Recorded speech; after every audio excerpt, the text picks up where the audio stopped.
Mistakes made can be catastrophic for your Amazon business, but the good news is if you watch this video in its entirety, you don't have to make the top 5 mistakes that I've made since I began selling on Amazon 2.5 years ago. These mistakes have literally cost me thousands of dollars.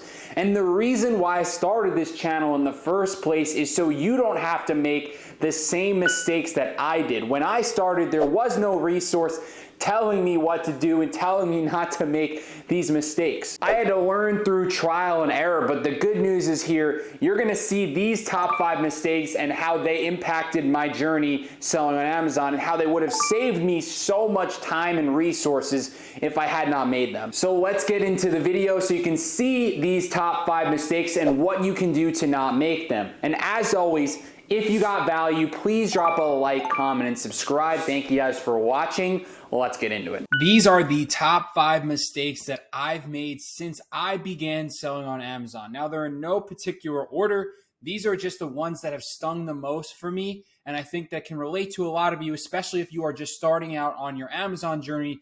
You want to understand these 5 mistakes and why you should not make them. So the first one is not doing proper test buys. What a test buy is testing out the product's data. You want to see how much that product is going to sell for you a month.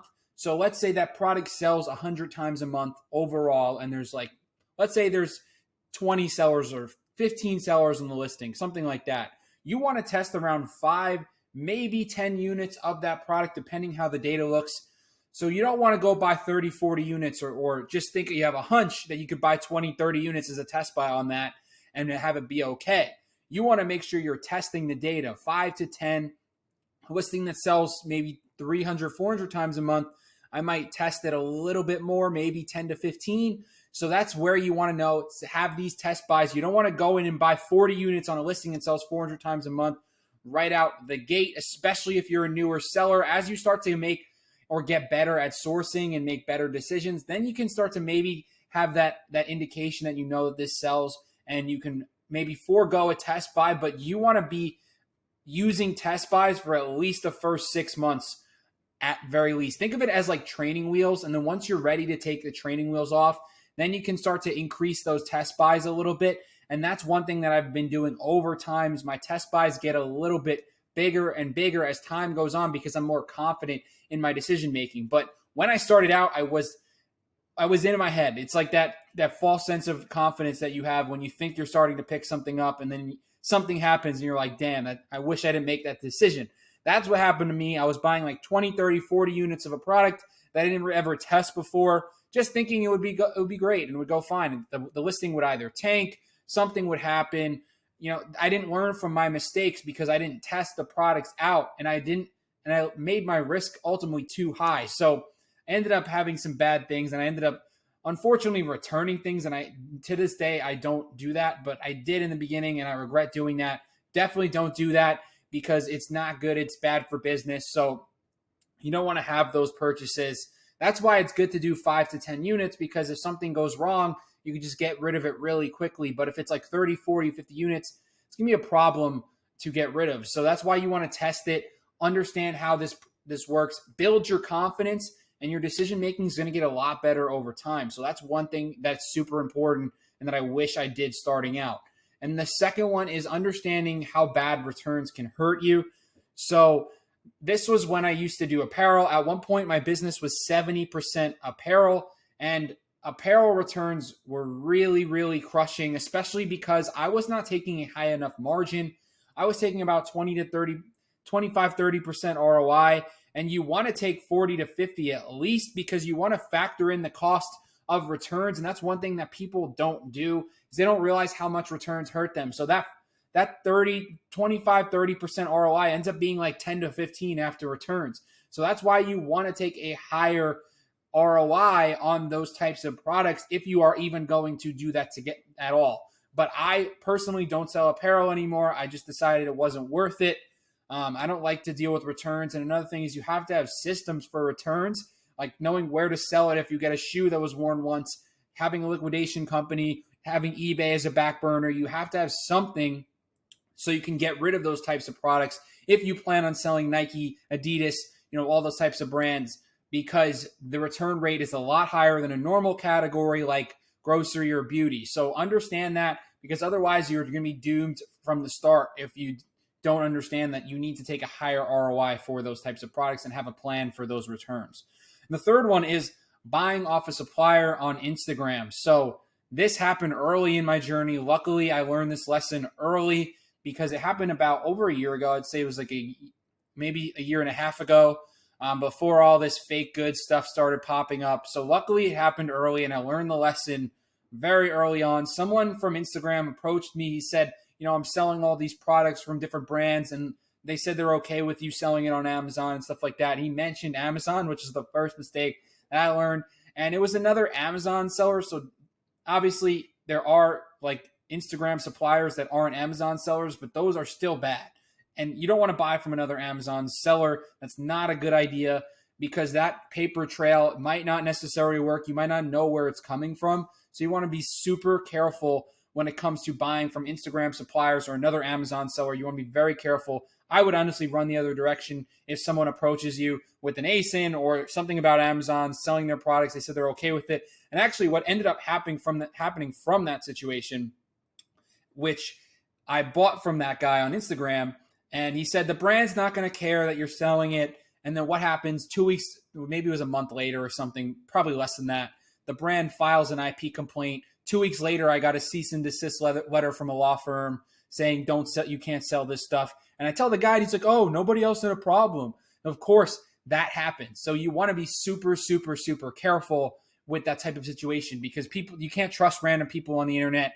You have to do your own due diligence. And that's one thing I just kind of went off, just trusting it because he followed someone I knew. So I was like, oh, maybe he's okay. But that was a mistake, and you definitely don't want to buy off a supplier from Instagram, or any supplier in that case that mentions Amazon or ASINs, stuff like that. Red flag, run the other direction. And the fourth one is going too deep instead of going wide. So this was a huge mistake that I made, was I went too deep in the beginning. This kind of relates to not doing the proper test buys, very similar one, but you want to make sure you're going wide and not deep, especially starting out. This is a huge point that a lot of you need to understand. You want to spread your risk. So let's say you buy 10 units on 10 different ASINs. That's much less riskier than buying 2 ASINs and 50 units. So think about it that way. You're going to make the same money at the end of the day, but your risk is a lot spread, because if one product goes down or something happens to the product, the brand doesn't want you to sell it anymore, all your eggs aren't in one basket. So that's huge, especially with online arbitrage. You want to make sure all your eggs are not in one basket. To this day, I go very wide on a lot of different buys. My catalog is full of 100, 200 SKUs, or it's actually probably a few hundred SKUs, my catalog. So, that just goes to show you want to go wide, not deep, because it's going to end up getting you burned. I've been burned badly by doing this. I went too deep on a product, and I got a restricted policy complaint, which basically means an ingredient or something like that is not allowed to be sold on Amazon. It didn't really affect my account health, but I wasn't able to sell that product. And to this day, I'm still trying to get rid of that product. That was a huge mistake that I made, because I went really deep, because I thought that, I thought because I was selling so many, I could just go deep. But in that case, really what I learned is that that product wasn't really a good product to be selling on Amazon. It was an international product. That's a whole nother story. We go in a lot more depth on this type of stuff in my paid Discord, FBA Inner Circle Unlimited. If you want to check that out, the link is down in the description. But we go into a lot more depth. Like, all these mistakes I've made are going to be deeply displayed on a call, tonight in the group. And we're going to break down every single mistake that I've made since I started. So that's some of the stuff you'll get from that group. It's $97 a month. You can get your first 7 days free. I rarely promote it, but I love to help people, and help people at an affordable cost as well. But that's something that we do in there. And I talked about that exact mistake in detail, because it was a bad one, and I really regret going that deep on that type of product.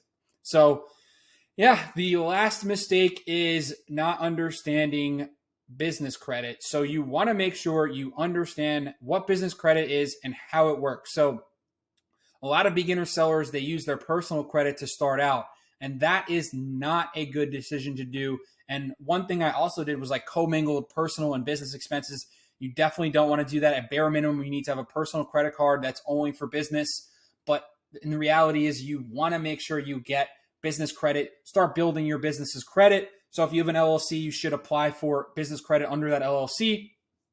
Or if you're a sole proprietor, you're just an individual with your social security, you can get an EIN for that sole proprietorship, and then you can actually apply for business credit.